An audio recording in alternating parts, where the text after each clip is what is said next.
So how much bow and forward shaft lean do you really need for solid ball striking?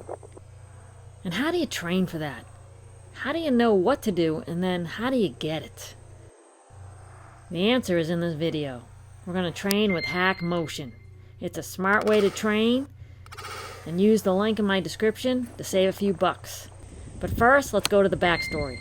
Hey guys, Christina Ricci. If you want more pars, let's make sure that you're matching up your grip with your wrist conditions.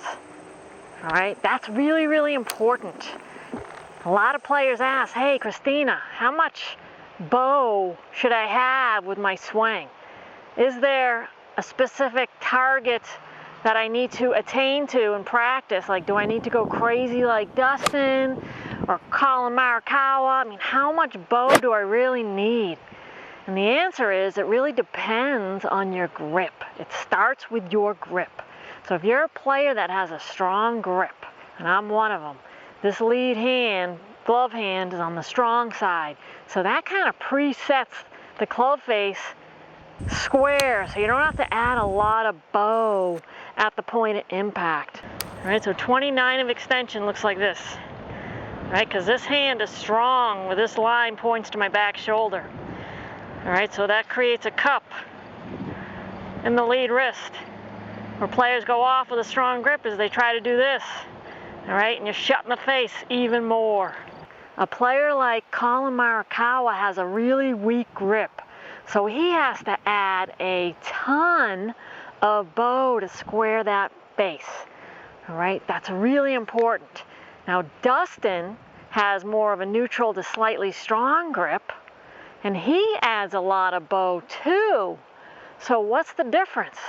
Well, he adds a lot of rotation with his body, and he has deep forward shaft lean. So forward shaft lean by nature opens the face.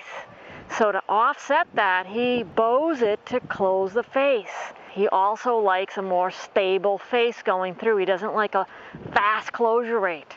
All right, in order to do that, you need a lot of speed, a lot of body speed. I don't recommend that for most players because you need speed. Because if you have a lot of bow and a lot of forward shaft lean without the speed, you're not going to keep the ball in the air long enough. You'll be creating too much compression, believe it or not.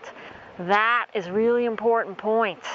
All right, a player with a slower swing speed needs more spin to keep the ball in the air longer. If you take the spin off and your ball flight's low, the ball's gonna go nowhere. So bow and forward shaft lean's not for everybody. That's why you gotta work with a golf professional or come to one of my camps. All right, it's really important to get the right matchup. So what I wanna talk to you about today is how can you train it? First, I'm gonna talk about the parameters of the best grip matchups, and then I'm gonna talk to you about how you can actually train it, which is awesome. All right, so how you're gonna train it, and I'll talk about that in a second, is this great device. It's the Hack Motion. All right, so you put it on your wrist like a watch, and it measures your wrist conditions, which is amazing, with a really simple app. All right, and they have a great chart. I'll leave a link below to the article on the best matchups. So in other words, based on your grip, how much flexion should you have at impact? So that's blow. All right, most players have too much extension. Extension opens the face, and flexion closes the face. All right, most players have too much extension coming in with an open face. That's why a lot of players early release. All right, so let's hit a few balls. So my grip is strong. All right, so I'm gonna have more extension at setup, which means I'm not gonna have as much flexion at impact. All right, so it's really important to match up your wrist conditions, whether you flex or extend, based on your grip. All right, and I also like to add in based on your grip and your body, how it moves. Do you have a lot of rotation, or are you more forearm rotation? All right, that's going to greatly impact your flexion and extension and forearm rotation. 20, 10, 11. All right, good first wrong grip. Good numbers. All right, so let's talk about the grip styles and how much flexion do you need with each one. All right, I'm going to keep this real simple. I'm going to put up a chart of the hack motion kind of variables that they recommend for certain grips. So when you get the hack motion, which I highly recommend, I mean, this is really awesome. It's easy to use. It makes practice really efficient. You're really going to get educated on what your wrists are actually doing. All right, you pair that with the app, it's a no-brainer. All right, but essentially, someone that has a weak grip like COLIN Morikawa, he is going to have a lot more bow at impact, so a lot more flexion. He's got to get into the negative numbers. All right, so flexion is negative with the app, extension is positive with the app. All right, so this opens the face, this closes the face. All right, that's an important point. This opens the face, this closes the face. All right, remember, the most important thing is that club face. All right, so that's the purpose of this. We're controlling the club face, and this is how you're doing it. You're matching up your grip style with your wrist condition, so how much flexion and extension you have at the point of impact. All right, so they measure address, top of the backswing, and impact. And those are the three numbers that you're going to look at. All right, if you have a neutral grip, all right, you're going to start with a little bit of extension in your wrist at address. You're going to maintain that, keep it pretty stable, or you can flatten your wrist a little bit, and then on the downswing, you can flatten your wrist a little more. All right, so instead of this at impact, it'll be more like that.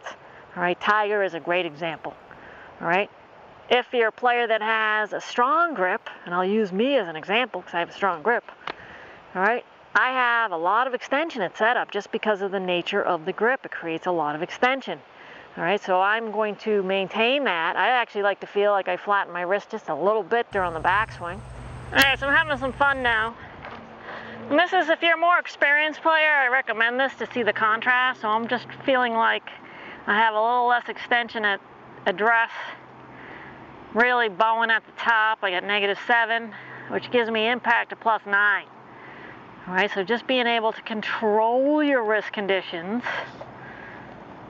is important. So this is another way to practice.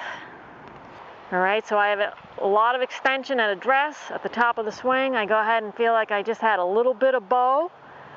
All right, but I'm not adding a ton, just a little bit. It feels like this, but it's more like that. All right, and then my body rotation and my grip take care of the rest. I don't have to add anything to square the face because my face is already square because of the strong grip. That's why I like it. All right, you don't have to go crazy with your wrist conditions. All right, so if you're a player that likes to keep more neutral, not a lot of variation with your wrist throughout the swing, I definitely recommend a neutral to stronger grip. If you're a player that likes to add a lot of bow, you're going to need a weaker grip. All right, so let me know if that all makes sense. If you have any questions, leave a comment. I'll be sure to answer in future tips.